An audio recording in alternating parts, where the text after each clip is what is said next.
تو جو رحمت رمضان میں میرے نبی نے فرمایا اگر میری امت کو پتہ چل جائے کہ رمضان کیا ہے تو یہ تمنا کریں گے کہ کاش سارا سال ہی رمضان ہو۔ اچھا ایک صحابی آئے، یا رسول اللہ میں تو مارا گیا۔ آپ نے کہا کیا ہوا؟ کہا میرا روزہ تھا، میں بیوی کے پاس چلا گیا۔ آپ نے کہا تو پھر تو غلام آزاد کر، کفارہ دے۔ کہا جی میں تو خود غریب آدمی ہوں، غلام کہاں سے آزاد خریدنا پڑے؟ آپ نے فرمایا پھر آخری ہے کہ 60 روزے مسلسل رکھنے ہوتے ہیں جو کفارے کے ہوتے ہیں۔ وہ کہنے لگا ایک روزے چاہے کم کیتا ہے 60 روزے اچھا میں کی کریں۔ آپ نے کہا ادھر آ، یہ کھجوریں لے جا اور 60 گھروں میں تقسیم کر دے۔ کہنے لگا یا رسول اللہ، اللہ کی قسم مدینے میں مجھ سے غریب کوئی نہیں، آپ ایسا کرو یہ میرا کفارہ مجھے ہی صدقہ کر دو۔ تو آپ اتنا ہنسے کہ یہ آخری دانت نظر آنے لگے۔ بہت کم ایسا ہوتا تھا۔ رمضان علم کا مہینہ ہے، سونے کا نہیں ہے، کھانے کا نہیں ہے، سموسے پکوڑے کا نہیں ہے، رمضان علم کا مہینہ۔ یہ رمضان کی سب سے بڑی تیاری، مشکل کام آپ یہ سیکھ لیں۔ صاف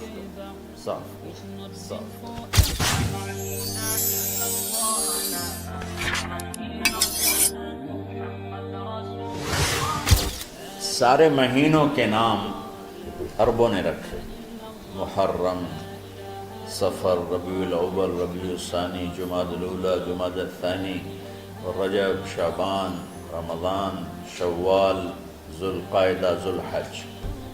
اس میں جو رمضان ہے یہ نام اللہ نے رکھا، باقی مہینوں کے نام تو رکھے عربوں نے۔ پھر ان کی زبان پہ اللہ لایا رمضان، چونکہ ابھی تو دنیا بھی نہیں بنی تھی اور اللہ نے قرآن کی تلاوت فرمائی تھی، تو اس قرآن میں تھا شہر رمضان الذی انزل فیہ القرآن۔ تو رمضان کا نام اللہ نے پہلے سے چن رکھا تھا، پھر ان سے رکھوا دیا۔ رمضان کہتے ہیں رمض یرمض، جل جانا، جل جانا۔ رمضان کو رمضان کیوں کہتے ہیں؟ اس میں گناہ جل جاتے ہیں۔ مسلمان پہلا روزہ رکھتا ہے اور اس کے گناہ اللہ جلانا شروع کرتا ہے، اس کی بھوک پیاس کی آگ میں گناہوں کو ڈالتا ہے، جلاتا ہے۔ آخر 29 رمضان یا 30 رمضان آخری رات اللہ تعالیٰ اس کی پچھلے سال کے سارے گناہ معاف فرما دیتا ہے۔ تو اس کو اس سے تشبیہ دی گئی کہ جیسے جلنے سے چیز ختم ہو جاتی ہے، رمضان کے روزے کی بھوک اور پیاس کی تپش سے اللہ تعالیٰ پچھلے سال کے سارے گناہوں کو معاف فرما دیتا ہے۔ تو ہم نے رمضان میں شروع کی کہ یہ رحمتوں کا مہینہ، ہر چیز کی برکت کا مہینہ، ہر شے کی اللہ کی طرف سے فراوانی اس میں ہے، علم کی بھی، ہدایت کی بھی، رزق کی بھی۔ پھر اللہ نے اس مہینے کا نام خود رکھا شہر رمضان، شہر رمضان۔ اس میں شب قدر رکھی، اس میں رات کی ایک نماز۔ اچھا پہلی امتوں پہ روزہ فرض تھا افطاری سے افطاری، افطاری سے افطاری، بہت شدید تھا، 24 گھنٹے کا روزہ۔ بس افطاری کے بعد آنکھ لگ جاتی تو روزہ اگلا شروع ہو جاتا۔ تو ہم پر بھی پہلے ایسے ہی روزہ ہوتا رہا، افطاری سے افطاری۔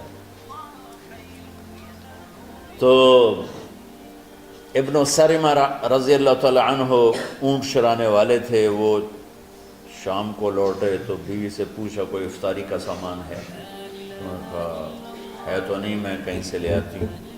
وہ گئیں افطاری کا کوئی سامان لینے، ان کو تھوڑی دیر ہو گئی اور ان کی آنکھ لگ گئی، تھکے ہوئے تھے، سورج ڈوب گیا۔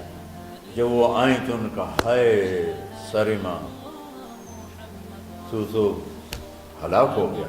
کیا ہوا؟ کہا اگلا روزہ شروع ہو کیونکہ تیری آنکھ لگ گئی۔ تو انہوں نے کہا چلو کوئی بات نہیں، لیکن ظہر کے وقت بے ہوش ہو گئے۔ ایک روایت میں آتا ہے نماز پڑھنے آئے اور گر گئے، اور ایک میں آتا ہے گھر میں بے ہوش ہوئے۔ تو جو بھی صورتحال تھی اللہ کے نبی کو پتہ چلا۔ کیا ہوا؟ سرمہ کو کہا جی وہ افطاری کر نہیں سکے تو روزہ شروع ہو گیا تو بے ہوش ہو گئے۔ تو اللہ کے نبی رنجیدہ ہوئے تو اللہ تعالیٰ نے قرآن اتار دیا، چلو میرے محبوب ساری رات کھاؤ حتیٰ یتبین لکم الخیط الابیض من الخیط الاسود من الفجر، کہ میرے محبوب صبح صادق تک آپ کی امت کو اجازت ہے کھاؤ۔ پہلی امتوں پر افطاری سے افطاری، لیکن ان کی نماز تراویح نہیں تھی، تو ہمیں اللہ تعالیٰ نے دیا سحری تک پوری رات۔ اچھا ایک صحابی آئے، یا رسول اللہ میں تو مارا گیا۔ آپ نے کہا کیا ہوا؟ کہا میرا روزہ تھا، میں بیوی کے پاس چلا گیا۔ آپ نے کہا تو پھر تو غلام آزاد کر، کفارہ دے۔ کہا جی میں تو خود غریب آدمی ہوں، غلام کہاں سے آزاد خریدنا پڑے۔ آپ نے کہا 60 مسکینوں کو کھانا کھلاؤں۔ کہ میں آپ مسکین ہیں، میں کینوں کھانا کھلاؤں؟ آپ نے فرمایا پھر آخری ہے کہ 60 روزے مسلسل رکھنے ہوتے ہیں جو کفارے کے ہوتے ہیں۔ وہ کہنے لگا ایک روزے چاہے کم کیتا ہے، 60 روزے جو میں کی کروں گی۔ تو آپ نے فرمایا اچھا ٹھیک ہے بیٹھ جاؤ، بیٹھ گئے۔ تھوڑی دیر ہوئی تو ایک انصاری صحابی کھجوروں کا ٹوکرا لے کر آیا کہ یا رسول اللہ یہ صدقے کی کھجوریں تقسیم فرما دیں۔ تو آپ نے فرمایا بھائی وہ کدھر ہو؟ کہا جی بیٹھا ہوں۔ آپ نے کہا ادھر آ، یہ کھجوریں لے جا اور 60 گھروں میں تقسیم کر دے۔ سبحان اللہ، اللہ نے اس امت کو لاڈ لڈائے ہیں، یہ اللہ کی لاڈلی امت۔ عجیب واقعہ یہ، کہنے لگا یا رسول اللہ، اللہ کی قسم مدینے میں مجھ سے غریب کوئی نہیں، آپ ایسا کرو یہ میرا کفارہ مجھے ہی صدقہ کر دو۔ تو آپ اتنا ہنسے کہ یہ آخری دانت نظر آنے لگے۔ بہت کم ایسا ہوتا تھا فَضَحِكَ حَتَّى بَدَتْ نَوَاجِذُهُ، ایسا ہنسنا آپ کبھی کبھی ہنستے تھے کہ آخری دانت پورا منہ کھل جائے، تو آپ اتنا ہنسے کہ آخری دانت تک نظر آنے لگے۔ تو آپ نے کہا اچھا جا لہ جا تیرے واسطے، لیکن یہ صرف تیرے لیے اور کسی کے لیے نہیں۔ تو جب ایسی خیانت ہوئی تو اللہ تعالیٰ نے دوسرا حکم بھی اتار دیا، باشروہن، کہ تمہارے لیے بیوی بھی حلال ہے، کھانا بھی حلال ہے جب تک صبح صادق نہیں ہو جاتی۔ لیکن اللہ نے ہمیں ایک نماز عطا فرما دی جس کو ہم آج صلاۃ التراویح کہتے ہیں۔ میرے نبی کے زمانے میں اسے قیام اللیل کہا جاتا تھا۔ تراویح کا نام کب پڑا اس کا تو مجھے پتہ نہیں، کہیں نہ کہیں لکھا ہوگا، لیکن صحابہ کے دور میں اس نماز کا نام تھا قیام اللیل۔ اس لیے حضرت عائشہ رضی اللہ تعالیٰ عنہ کی روایت ہے جس سے 8 رکعت والے حضرات استدلال کرتے ہیں کہ رمضان اور غیر رمضان میں اس کو امام بخاری نے قیام اللیل کا ہی عنوان دیا ہے، آپ نے 11 رکعت سے زیادہ نماز نہیں پڑھی۔ ایک ضعیف روایت میں ہے کہ آپ نے 3 دن پڑھائی نماز، یہ تو صحیح روایت ہے۔ کتنی رکعت پڑھائی؟ تو ایک ضعیف روایت میں ہے کہ 20 رکعت پڑھائی۔ اچھا ضعیف روایت سے عبادت ثابت نہیں ہو سکتی حکم شرعی۔ تو جب حضرت عمر رضی اللہ تعالیٰ عنہ نے سب کو، میرے نبی کے دور میں 3 دن کے بعد آپ تو آئے نہیں کہ کہیں فرض نہ ہو جائے، تو صحابہ اپنے طور پر قرآن سنتے تھے ٹولیوں میں۔ صدیقی دور میں 2 سال وہ فتنوں میں گزرا، تو اس میں بھی اسی طرح چلا کہ ٹولیوں میں ہوتی۔ حضرت عمر رضی اللہ عنہ کے زمانے میں حکومت مضبوط ہو گئی، طاقتور ہو گئے، تو ابتدائی سالوں میں نہیں، چند سالوں کے بعد اب مسجد میں تشریف لائے تو لوگ اس طرح کوئی 4 ادھر 4 ادھر 5 ادھر 10 ادھر 20 ادھر، کہنے لگے ان کو ایک امام پہ جمع کر دیا جائے تو کتنا اچھا ہوگا۔ تو آپ نے سب کو اکٹھا کیا اور ابی بن کعب رضی اللہ تعالیٰ عنہ کو امام بنایا اور سب کو ایک نماز پہ جمع کر کے 20 رکعت کا حکم عطا فرمایا۔ تو حضرت عمر کا یہ عمل اس حدیث کو مضبوط کر دیتا ہے کہ جو کہ میرے نبی نے کہا علیکم بسنتی و سنت الخلفاء الراشدین من بعدی، کہ میری اور میرے خلفاء راشدین کی سنت پر مضبوطی سے عمل کرنا۔ تو حضرت عمر کا جو 20 رکعت طے کرنا ہے، اگر ان کا اپنا اجتہاد ہے تو بھی ہمارے لیے عمل کے لیے کافی ہے، اور اگر ان کو یہ یاد ہے کہ میرے نبی نے 20 پڑھی تھیں تو اور زیادہ اچھی بات ہے۔ لیکن بہرحال جو 8 پڑھتا ہے ہمارا اس پہ بھی کوئی اعتراض نہیں، کیونکہ وہ بھی حدیث کے ساتھ بات کرتا ہے، اور باقی پوری امت 20 پڑھتی ہے، ان پر بھی اعتراض نہیں۔ میں ایک جگہ سے گزر رہا تھا، نماز کا وقت ہو گیا، اہل حدیث کی مسجد تھی، میں وہاں نماز پڑھنے چلا گیا تو ایک بہت بڑا اشتہار لکھا ہوا تھا، 20 تراویح ثابت کرنے والے کو 5 لاکھ روپے انعام۔ کس قدر بے وقوفی ہے اور کس قدر احمقانہ یہ امت کی باتیں ہیں کہ 20 تراویح، سینکڑوں سال سے امت کا عمل 20 تراویح آ رہا ہے۔ تراویح کا نام جو پڑھا مجھے یوں لگتا ہے کہ اہل مکہ، یعنی اہل مکہ جو تھے نا، وہ 4 تراویح پڑھ کے ایک طواف کرتے تھے، تو وہ آرام کے لیے ہوتا، ترویحہ آرام، تھوڑی دیر کا آرام، تو 4 تراویح کے بعد ایک طواف کرتے تھے، وہ چھوٹا سا طواف 10 منٹ میں ختم ہو جاتا تھا، اور پھر 4 تراویح پڑھتے تھے، پھر طواف کرتے تھے، پھر 4 پڑھتے تھے، پھر طواف کرتے تھے۔ یہ صحابہ کے تھوڑے بعد کے دور کی بات۔ تو مدینے والوں کو پتہ چلا کہ مکے والے تو یہ کرتے ہیں، وہ کہنے لگے اساں کی قریب، انہوں نے کہا اسی 40 تراویح پڑھا، 40 رکعت، وہ 40 رکعت پڑھتے تھے۔ تو نوافل میں کوئی سختی نہیں کہ بھائی 8 سے زیادہ نہیں پڑھنی، بدعت ہو جائے گی، اور 20 پڑھنا بدعت ہے، یہ سب جہالت کی بات ہے۔ اور یہ 8 پڑھ رہے ہیں یہ غلط ہے، یہ بھی حماقت کی بات ہے۔ جو صحیح حدیث سے دلیل پکڑ کے کوئی عمل کرتا ہو تو بھائیو اس سے بحث نہ کیا کرو، مناظرہ نہ کیا کرو، یہ بہت نادانی والی بات۔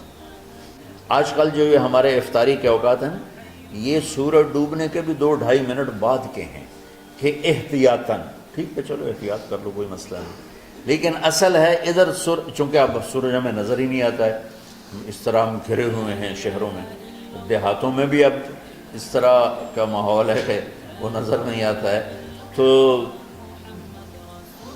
بہتر کہ ادھر سورج غائب ہو ادھر لقمہ منہ میں جائے، لیکن یہ تب ہے جب آپ نظر آ رہا ہو۔ اب جب آپ یہاں بیٹھے ہو حسنین میں تو یہاں تو کوئی سورج نظر نہیں آئے گا، یہاں تو مینار ہی نظر آئے گا، تو لہٰذا احتیاط ٹھیک۔ ہمارے اہل حدیث بھائی وہ 2 منٹ پہلے ہم سے افطار کرتے ہیں، وہ بڑی اچھی بات ہے کہ سورج کے غروب ہونے کا جو اصل وقت ہے اس کے ساتھ ہی افطار کرنا۔ اور سحری میں ایک واقعہ سناتا ہوں، آپ سحری کھا رہے تھے، بکرے کی سری پکی ہوئی تھی، تو مولا علی رضی اللہ تعالیٰ عنہ اور رباز بن ساریہ رضی اللہ تعالیٰ عنہ آپ کے ساتھ کھانا کھا رہے تھے، تو حضرت بلال ہے، یا رسول اللہ وقت ختم ہو گیا ہے، میں اذان دینے جا رہا ہوں، آپ برائے مہربانی کھانا پینا بند کریں، اور یہ کہہ کر چلے گئے۔ چھت، ایک انصاری عورت تھی، اس کے گھر کی چھت پہ چڑھ کے اذان دیتے تھے، چڑھنے لگے تو پھر واپس آئے کہ دیکھوں اللہ کے نبی نے کھانا چھوڑ دیا یا نہیں، آ کے دیکھا تو وہ کھا رہے تھے، انہوں نے کہا یا رسول اللہ واللہ لقد اصبحت، یا رسول اللہ اللہ کی قسم سحری کا وقت ختم ہو گیا، صبح ہو گئی، تو آپ نے ہاتھ پیچھے کر لیا، کہہ رہے تیرا بھلا ہو بلال، ابھی وقت باقی تھا، تیرے قسم کھانے پر اللہ نے اس کو پہلے نکال دیا کہ تیری قسم کہیں جھوٹی نہ پڑ جائے۔ تو حضرت علی نے فرمایا کہ اگر بلال قسم نہ کھاتے تو جب تک میرے نبی کھاتے رہتے صبح صادق نہیں ہونی تھی، تو بالکل آخری وقت میں آپ کھاتے تھے تاکہ کم سے کم وقت امت پہ بھوک کا آئے۔ تو اللہ تعالیٰ آپ کے علم میں برکت دے۔ رمضان علم کا مہینہ ہے، سونے کا نہیں ہے، کھانے کا نہیں ہے، سموسے پکوڑے کا نہیں ہے، رمضان علم کا مہینہ۔ تو اب جب دوبارہ تھوڑا سا موسم ٹھنڈک کی طرف گیا اور رات کچھ تھوڑی لمبی ہونے لگی تو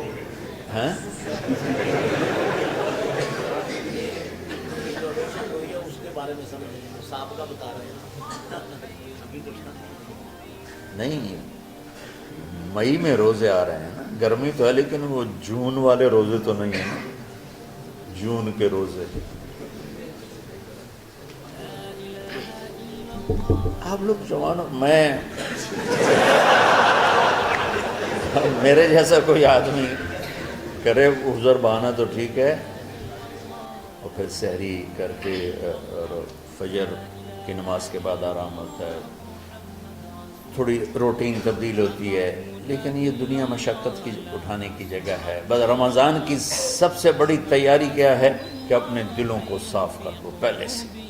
شعبان کی سب سے بڑی تیاری کیا ہے کہ اپنے دلوں کو صاف کر لو، کہ جس دل میں نفرت ہو، بغض ہو، کسی کے لیے غصہ ہو، کسی کے لیے کیا کیا جذبے ہوں، دل صاف کرنا۔ شب قدر اس میں ہے، اللہ کا عرش پہلے آسمانوں پر ہے، سارا دن ساری رات اللہ کے اعلان ہو رہے ہیں، کوئی بخشش چاہنے والا، کوئی معافی چاہنے والا، کوئی رزق چاہنے والا، کوئی ہدایت چاہنے والا، کوئی شفا چاہنے والا، اور فرشتوں کے اعلان ہو رہے ہیں، بھلائی کرنے والے آگے بڑھ، برائی کرنے والے بس کر دے۔ تو جو رحمت رمضان میں، میرے نبی نے فرمایا اگر میری امت کو پتہ چل جائے کہ رمضان کیا ہے تو یہ تمنا کریں گے کہ کاش سارا سال ہی رمضان ہو۔ تو ہم نے نظام بنایا ہوا ہے، لوگ وہ کر رہے ہیں، وہ روزانہ جھاڑو دیتے ہیں۔ تمہارا دل ایک آنگن ہے، ایک صحن ہے، اس میں بغض، نفرت، حسد، پتہ نہیں کیا کیا گندگیاں آئیں گی اور آتی رہیں گی۔ بچوں ایک کام کرو، جھاڑو پکڑ لو، صاف کرو۔ یا اللہ معاملہ تجھ سے کرنا ہے، لوگوں سے نہیں۔ کسی نے برا کہا، کسی نے غیبت کی، کسی نے گالی دی، کسی نے دھکا دیا، کسی نے حق مارا، کسی نے کچھ کیا، یا اللہ تیرے سبب میں نے اپنے دل کو سب سے صاف کیا، میں نے اپنے دل کو سب سے صاف کیا۔ یہ اتنی بڑی عبادت ہے کہ بڑے بڑے نفلوں والے، تہجد والے، حج عمرے روزے والے تمہیں نہیں پکڑ سکے، کیونکہ اس کا کرنے والا دنیا میں کوئی نہیں۔ نفل پڑھنے والے تو بے شمار ہیں، عمرے کرنے والے بے شمار ہیں، علماء بے شمار ہیں، حاجی بے شمار ہیں، سخاوت کرنے والے بے شمار ہیں، لیکن اس ٹکڑے کو صاف کرنے والا لاکھوں میں ایک بھی نہیں۔ مشکل کام، آپ یہ سیکھ لیں، صاف کرو، صاف کرو، صاف کرو۔ یہ رمضان کی سب سے بڑی تیاری۔ جس دل میں بغض بھرا ہو، نفرت بھری ہو، حسد بھرا ہو، کینہ بھرا ہو، اس میں خاک آئے، اس میں تو علم کی ایک کرن بھی نہیں آئے، اس زبان سے چاہے جتنے مرضی موتی بکھیرے، دل اس کا اندھا ہوگا۔ لا تعمل ابصار ولكن تعمل قلوب التي في الصدور۔ یہ آنکھوں سے اندھے نہیں، دل سے اندھے ہیں۔ تو ساری امت سے کہتا ہوں رمضان کا استقبال کرو، دلوں کو صاف کر کے، نفرتوں کو مٹا کے، مذہبی نفرت، دنیاوی نفرت، رشتوں کی نفرت، بول چال کی نفرت، سیاست کی نفرت، لین دین کی نفرت، ان سب سے اپنے دل کو صاف کرو تاکہ رمضان میں اللہ نے علم اتارا، اللہ تعالیٰ آپ کو علم عطا فرمائے، اور باقی لوگ جو ہم دنیا میں زندگی گزار رہے ہیں ان کے دلوں میں اللہ رمضان کا نور اتارے اور اپنے اور ہدایت کا نور اتارے۔ یہ سب سے بڑی تیاری ہے اس کی۔ اور آپ میں جو حفاظ ہیں وہ ترتیب بناؤ، آپ کے اعزازہ بنائیں گے، آپ الگ الگ اپنا یہاں ٹولیوں میں بٹ کے، جیسے ماشاءاللہ پہلے ہوتا تھا، اپنا قرآن سناؤ، 10 دن میں سناؤ، ہفتہ میں سناؤ، 20 دن میں سناؤ، 3 دن میں سناؤ، تمہاری مرضی ہے، لیکن یہاں فضا بنے، چاروں طرف قرآن پڑھا جا رہا ہو، تو ایسے صرف دیکھ کر ہی ایمان تازہ ہو جاتا ہے۔ تو جو آپ میں حفاظ ہیں وہ غافل نہ ہونا کہ نو جی میرے تو اب یاد نہیں ہے، بھول گئے تو الگ بات ہے، کوئی کچا پکا ہے تو اس کے لیے تیاری کر کے سناؤ، کسی اچھے حافظ کو ساتھ لے کر، کچھ وہ سنائے، کوئی یہ سنائے، اس طرح کر کے، کوئی ضروری نہیں تراویح میں ہی ختم ہو، نفلوں میں اسے کر لو، لیکن حفاظ کوشش کرو کہ قرآن زبان سے ادا ہو جائے۔ رمضان میں جو قرآن سناتا رہتا ہے اسے ساری زندگی قرآن یاد رہتا ہے، اور کسی سے گلہ ہے، غصہ ہے، ناراضگی ہے، کسی سے بولتے نہیں ہو، ابھی سے شعبان آ چکا ہے، آپ شعبان سے رمضان کی تیاری شروع فرما دیتے تھے، تو اس کی تیاری کیا ہے؟ وہ دلوں کو صاف کرو، معاف کرو، معافی مانگو، تمہارا قصور نہیں پھر بھی معافی مانگ لو، دلوں کو صاف کرو، اور اللہ سے سخاوت مانگو کہ اللہ کو سخی بھی پسند ہے اور صاف دل والا بھی پسند ہے۔